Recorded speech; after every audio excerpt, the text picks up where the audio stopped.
मागच्या 5 दिवसापासून मी माननीय बच्चू कडू यांच्या संपर्कात आहे. आमच्या कलेक्टरच्या माध्यमातून मी त्यांच्याशी बोलतो आहे.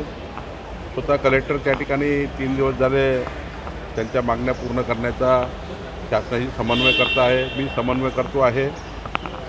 काल मी संपूर्ण प्रधान सचिव आणि संपूर्ण मंत्री जे जे त्या विभागाशी संबंधित आहे, माननीय पंकजाताई, माननीय भरत गोगावलेजी, माननीय आमचे त्या ठिकाणी सर्व मंत्री जे जे संबंधित आहेत ते त्यांच्याशी बोलले आहेत. आणि आज संजय राठोडजी त्या ठिकाणी जाणार होते.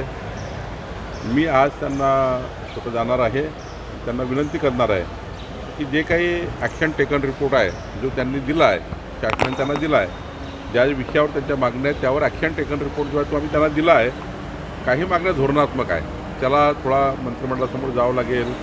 काही फायनान्शियल त्या ठिकाणी प्रोव्हिजन्स करावे लागतील, काही बाबी बजेटमध्ये आणावं लागतील, त्याच्यानंतरच त्याचे निर्णय होणार आहे. पण देशातली अहमदाबादची घटना बघता आणि एवढा मोठा आघात बघता देशावरचा, मी त्यांना विनंती करणार आहे की किमान अशा काळामध्ये आपलं उपोषण मागे घ्यावं आणि मला वाटतं ते माझं म्हणणं ऐकतील.